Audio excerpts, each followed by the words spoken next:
more broadly, I think that if you look at some of the most successful countries in the world, they're actually pretty small countries, like Singapore, for example, that on paper look like they have no assets. And yet, if you go to Singapore, it has one of the highest standards of living in the world. What is it that Singapore did that might be replicable? Well, one of the most important things they did was they made a massive investment in their people. And if you've got a highly skilled, highly educated workforce, if you set up rules of law and governance that are transparent and non-corrupt, then you can attract actually a lot of service industries to supplement the tourist industry, because people would want to locate in your country. You could envision people wanting to operate and have offices there where you've got a trained workforce. And these days, so many businesses are operating over the internet that if you've got a really skilled workforce that provides value added, you will attract companies and you'll attract businesses. What deters people from investing in most countries is conflict, corruption, and a lack of skills or infrastructure. And those countries that are able to address those problems, have rule of law, and eliminate corruption, make sure that you are investing in the education of your people, and it's a continuous education. It doesn't just stop at the lower grades, but you give people constant opportunities to upgrade their skills. You have a decent infrastructure. You're going to be able to succeed. That's the recipe, the formula for a 21st century economy. All right. Uh-oh, they're starting to holler at me. Let's see. I haven't gone back here in a while. This gentleman in the blue shirt right here.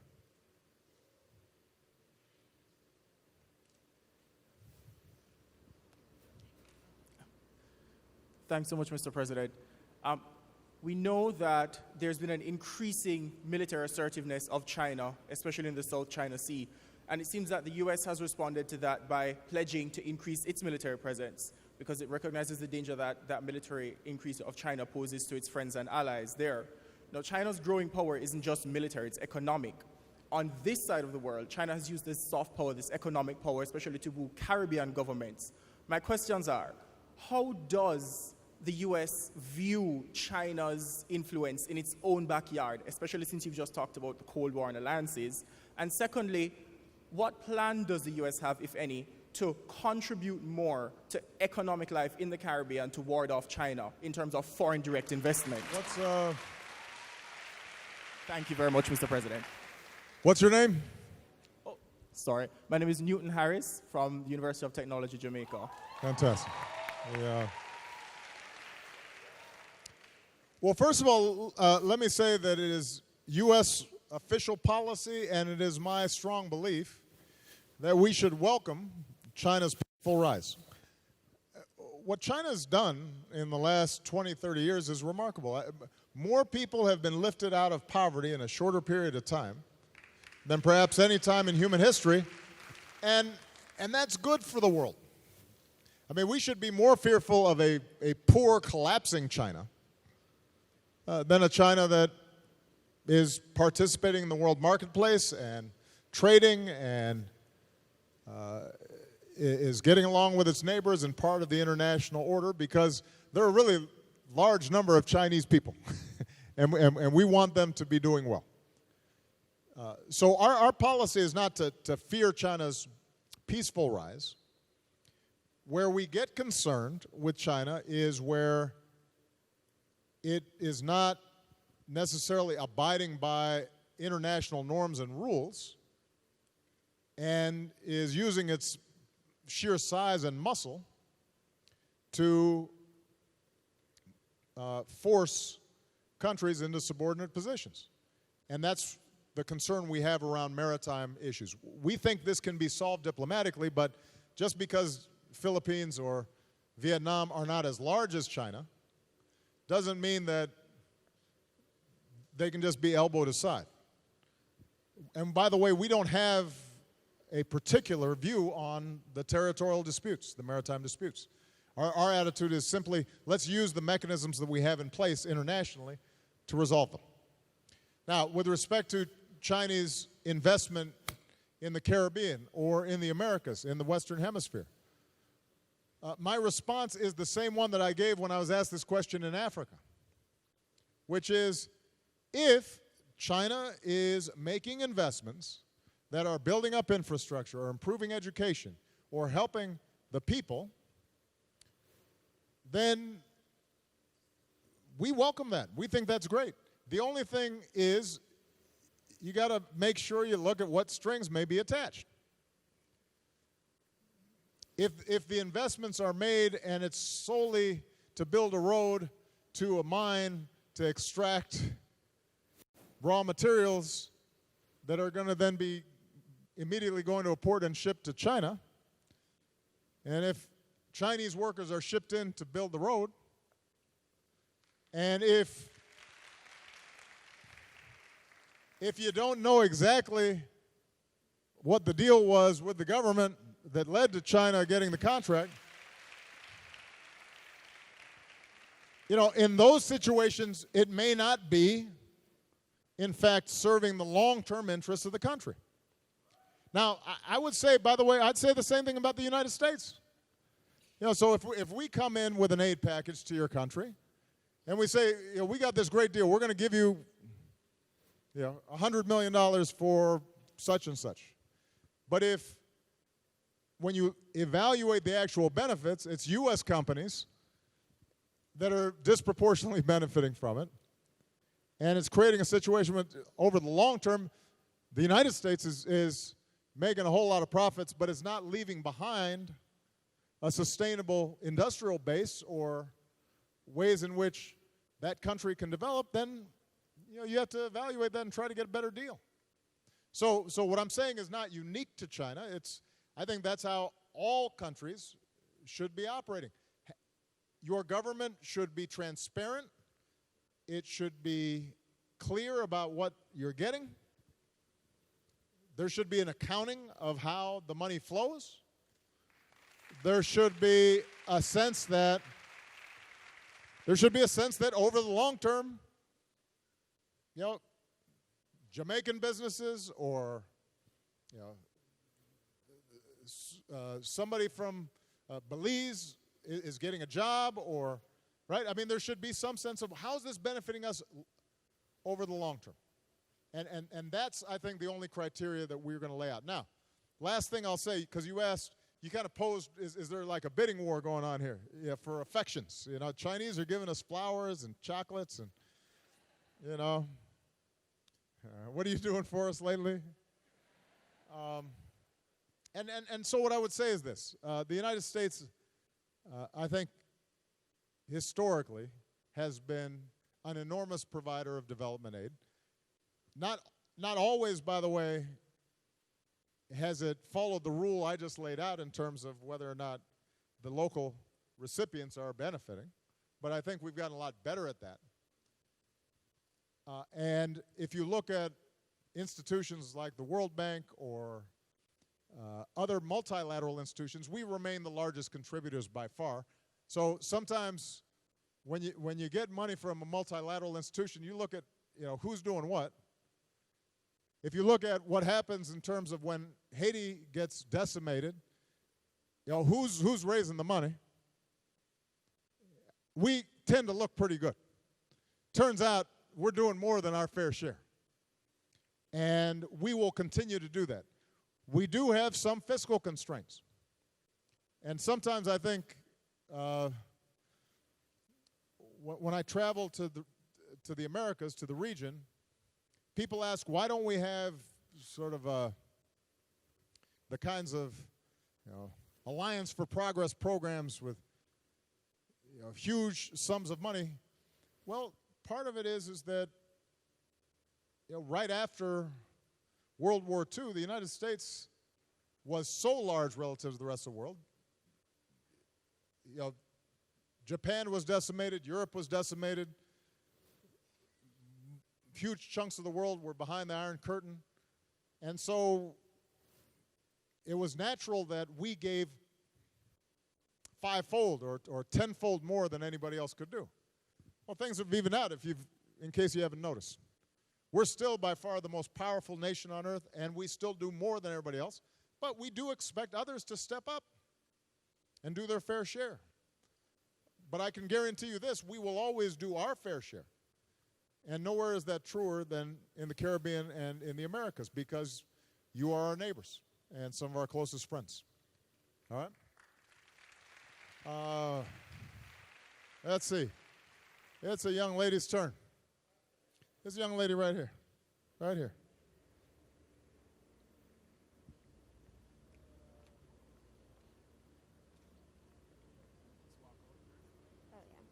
Welcome, Mr. President. I lived a block away from you in Chicago when I went to the University of Chicago. Is that right? And my college sweetheart, Sam Cass, was your private chef until very recently. Oh, wow. Wow, you're just putting Sam's business all out there. Huh? All right, what's your name? Lysandra Ricketts. I work for the Branson Center of Entrepreneurship. Cassandra? Lysandra. Lysandra. All right. Well, I'll tease Sam about this now. Please do. Everybody knows about you now. Go ahead. My question is around immigration. Yeah. We've heard a lot about your immigration policy for undocumented immigrants who are currently living in the U.S., but what about hopeful families that are seeking a legal pathway for immigration into the U.S. but are finding 7 to 10 year delays before they even can get to apply? I'd love to hear you talk some more about your policy regarding shortening that timeline and making it less onerous on the applicants. Good. That's a great question. The United States is a nation of immigrants. And this region has contributed to the remarkable progress that the United States has made over the last 2 centuries. And my goal during the course of my presidency has been to make sure we continue to be a nation of immigrants as well as a nation of laws, and that we're attracting talent from all around the world. It's part of what makes us special is, you walk in Brooklyn and there are folks from everywhere. But they're all striving, they're all talented, they're all trying to make their dreams come true, and that is what gives us the energy and the strength to be able to accomplish everything we've accomplished. So we need to fix what is right now a broken immigration system.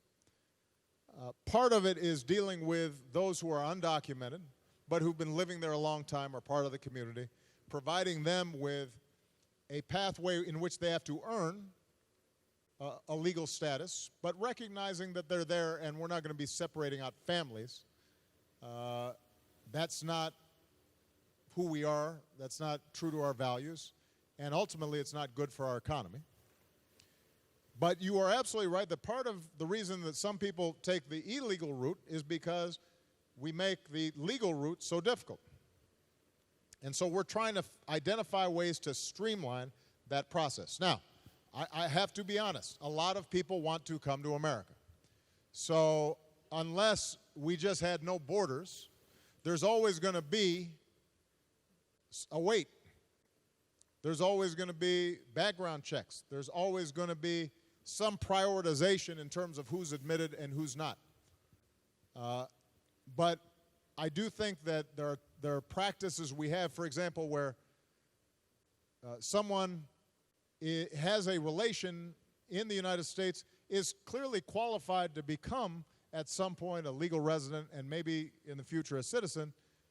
But in order to do it, they then have to first leave the country, wait.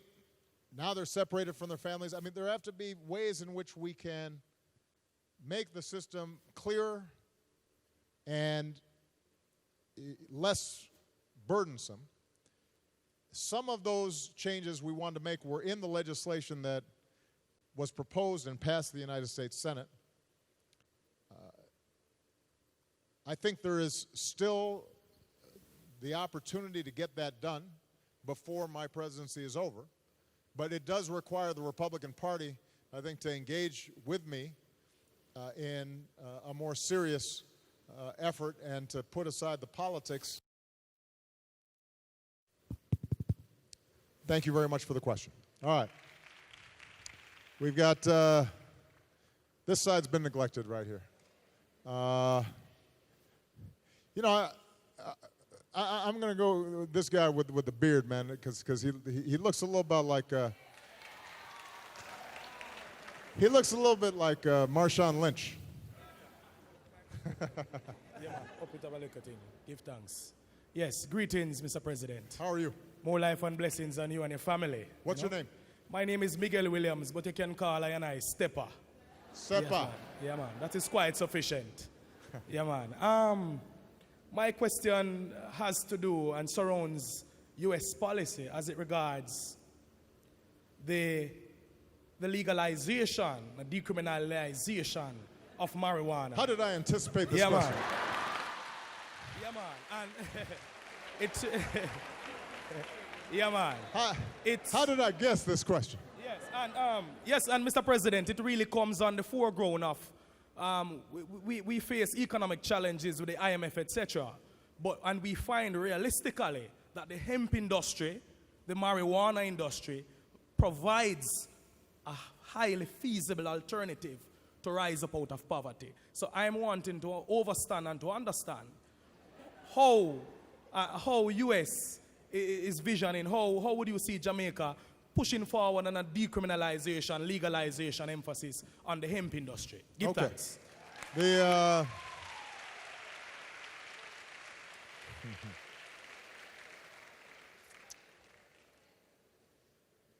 Well,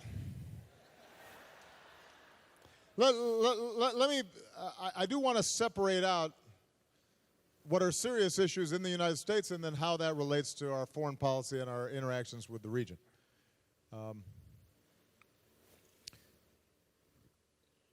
There is the issue of legalization of marijuana, and then there is the issue of decriminalizing or dealing with the incarceration and, in some cases, devastation of communities as a consequence of nonviolent drug offenses.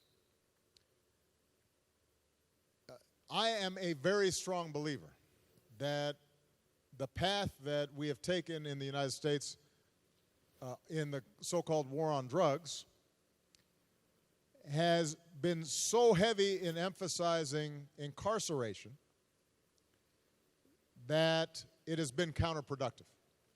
You have young people who did not engage in violence, who get very long penalties, get placed in prison, and then are rendered economically unemployable, are almost pushed into then the underground economy, learn crime more effectively in prison. Families are devastated. So it's been very unproductive. And what we're trying to do is to reform our criminal justice system. And the good news is there has actually been some interest on the part of unlikely allies like the evangelical community or some otherwise very conservative Republicans, because it's very expensive to incarcerate people, and a recognition that this may not be the best approach. So that's one issue. There's then the second issue of legalizing marijuana, whether it's medical marijuana or recreational use. There are 2 states in the United States that have embarked on an experiment to decriminalize or legalize marijuana, Colorado and Washington State. And we will see how that experiment works its way through the process. Right now, that is not federal policy, and I do not foresee anytime soon Congress changing the law at a national basis, but I do think that if there are states that show that they are not suddenly a magnet for additional crime, that they have a strong enough public health infrastructure to push against the potential of increased addiction, then it's conceivable that that will spur on a national debate. But that is going to be some time off. And then the third issue is, what will U.S. international policy be? And we had some discussion with the CARICOM countries about this. I know on paper a lot of folks think, you know what, if we just legalize marijuana, then it'll reduce the money flowing into the transnational drug trade. There are more revenues and jobs created. I have to tell you that it's not a silver bullet. Because, first of all, if you are legalizing marijuana, then how do you deal with other drugs? And where do you draw the line? Second of all, as is true in the global economy generally, if you have a bunch of small, medium-sized marijuana businesses scattered across the Caribbean, and this is suddenly legal, if you think that big multinational companies are not going to suddenly come in and market and try to control and profit from the trade, that's, I think, a very real scenario. And so I think we have to have a conversation about this, but our current policy continues to be that in the United States, we need to decrease demand. We need to focus on a public health approach to decreasing demand. We have to stop the flow of guns and cash into the Caribbean and Central America and Latin America. And at the same time, I think the Caribbean, Latin America, Central America have to cooperate with us to try to shrink the power of the transnational drug organizations that are vicious and hugely destructive. And if we combine a public health perspective, a focus on not simply throwing every low-level person with possession into prison, but trying to get them treatment, we combine that with economic development and alternative opportunities for youth, then I think we can strike the right balance. It may not, comport with completely with your vision for the future, but I think that we could certainly have a smarter approach to it than we currently do. Got time for one more question? One more question. Let's see. It's always hard. It's always hard to be that last question. It's a lady's turn, so all the guys just have to put down their hands. It's too late for you. Let's see. Oh, you know what? I'm just going to go with this young lady right here. She's just right in front. Go ahead. Yes, you. Hold on a second. Wait for the mic. Afternoon, Mr. President. I'm Milana Williams. I'm from the South Side of Chicago. Wait, you're from Chicago? Yes. Well, what are you doing here? This is supposed to be for Caribbean young leaders. Actually, I attend Olivet Nazarene University, and I'm studying abroad. So I'm here. See. It's Jamaica. Okay. Well, you're cheating a little bit. I'll have to call on somebody else after you. But I'm going to go ahead and let you ask your question real All quick. right. Actually, Because I'll see you in Chicago. most definitely. My question is really more so about home. I love my city, but the violence is terrible. It's specifically amongst young black men. And I know we're talking a lot about police brutality, but I've lost a lot of friends from people who look just like me. And that's the problem. And so I would like to know what you believe is the true source of the violence and what is one solution to an extreme problem. Thank you. Well, look, I know you asked it about Chicago, but I know there are neighborhoods right here in Jamaica that have the same problems.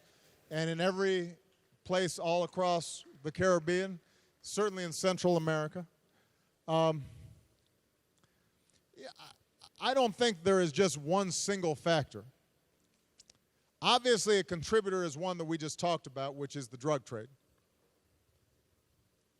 If you have an illicit trade that generates huge amounts of money and is not regulated above board, that is going to attract, ultimately, people trying to carve out turf, trying to control markets, and violence ensues. So that's point number one. Point number two is the easy accessibility of weapons. And we were talking earlier about different traditions. You know, the United States has a tradition of gun ownership that is deep. I mean, it dates back to the pioneer past. And I think it is a mistake that we do not do a better job of putting in place common sense gun safety regulations that would keep guns out of the hands of criminals.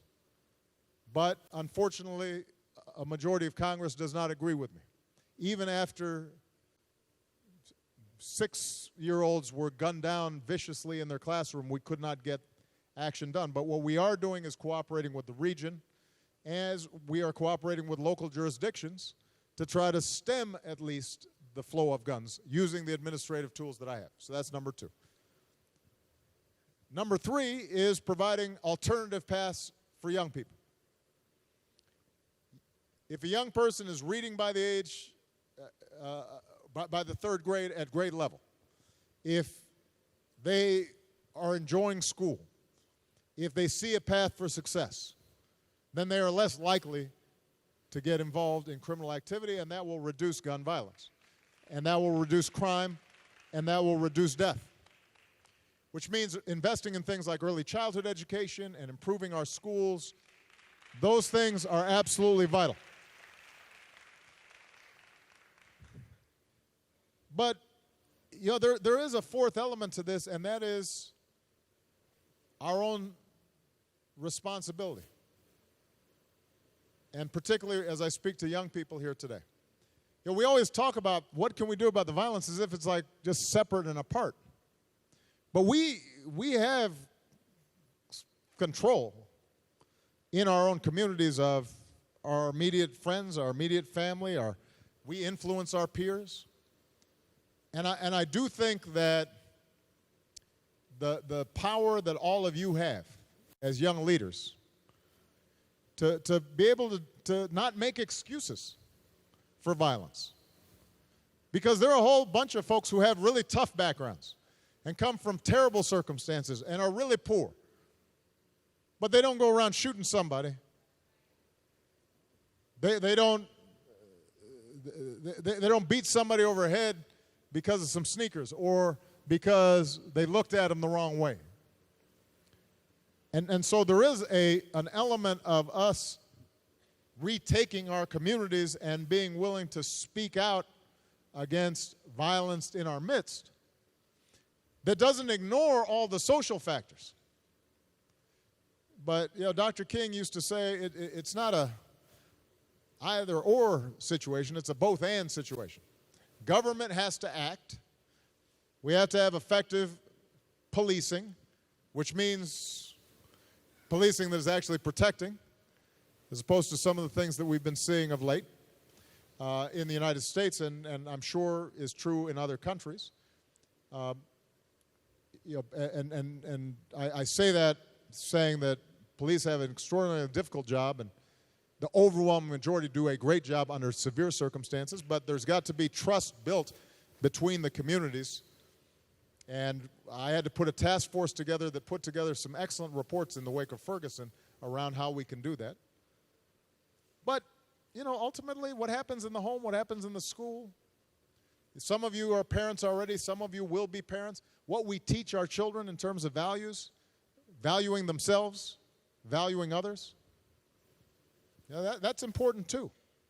So there's no single solution, but all of us have to do better. Because the tragedy of what we see in the United States, but also in cities and towns all across the Caribbean and Central America is terrible. And there's no excuse for it. All right. Because I called accidentally on a Chicagoan, I've got to call on one more person. Oh, but look, this young lady stood up, so she showed. That wasn't fair, but I called on her. Go ahead. You're not from Chicago, are you? You promise? Okay, all right, get the mic. Oh, I'm sorry. You know what? I confess, even though I was going to call on you, she thought she was going to be called on. I'm going to call on both of you now, but each of you get a really short question. Okay. Really short. Quick. Well, I'm the team leader for the Global Entrepreneurship Monitor, and I want to thank you for the initiatives that you're planning to do here. And I wanted to invite you to our annual general meeting that's going to be held in Babson in the States. So we want you to come because we're part of a global team. So I'm representing Jamaica as the youngest female team leader. And I'm inviting you to come so we can talk about Startup America, and we can collaborate on different projects. So I'm inviting you to come to that event. Okay, that was good. And I can say I await your invitation. And what I will say very quickly is entrepreneurship, small and medium-sized businesses, that is a priority, and that means that we've got to create channels for access to capital, technical training. These are areas where a lot of our development aid is shifting. Instead of just giving somebody a fish, we want to teach them how to fish. And what you're seeing, what you see among young people all around the world is that instead of just finding a job in a big organization, they may want to create something of their own, a new vision. And that kind of creativity has to be tapped. So we're shifting a lot of the work that we do around issues of entrepreneurship. So I'll be interested in seeing what you have to say. All right, this young lady right here. Go ahead. Hello, everyone. Hi, Mr. President. My name is Davian Tucker, and I'm the Guild President-elect for the University of the West Indies. Thank you. So my question is, the Jamaican government has been holding firmly to the stipulations of the IMF agreement. There are many who would like to know if the debt write-offs for Jamaica are being considered as a means of improving the livelihood of our people. So, is that being considered? Well, this came up in my bilateral with your prime minister. And look, historically, I think there has been times where the IMF or the international multilateral organizations worked with governments in ways that weren't always productive, got them deep into debt, and then suddenly you got a lot more flowing out than was going in. In some cases, there were governments around the world that were corrupt, lent money, the money goes into a Swiss bank account, suddenly the people are paying off for decades. In Jamaica, some of it just had to do with tough circumstances, not always the best fiscal management. I think that the current government has been wise to work hard to abide by the IMF provisions. That's not been easy, and I think that has been the right thing to do. But what I also agreed with when I spoke to the Prime Minister is the need to try to address in a more systematic fashion how we can spur growth and not just put the squeeze on folks, because what it turns out is that if the best way for a country to reduce its debt is to grow really fast and to generate more income. Now, that does require development plans and approaches that are productive. And it is true that sometimes that requires some short-term sacrifice. And I think the question that if the people of Jamaica, just like people of the United States and everywhere else, should be asking is, if the government is spending money right now, is it on something that is going to help create long-term growth and help people succeed? If the answer is no, you shouldn't spend that money. Spending money just for the sake of spending money that's not the formula for success. But if the money is being spent on what we talked about, early childhood education, if it's being spent on infrastructure, if it's being spent on research, if it's being spent on building skills for workers, those are good investments. And I do think that the international financial institutions have to accommodate the interests of countries who have a sound plan for growth so that they can not just stay in this static state, but can, over time, thrive and succeed. And the way that's going to happen is because of outstanding young leaders like you. I've had a great conversation. Thank you, Jamaica. Thank you. Appreciate it, young leaders. God bless you.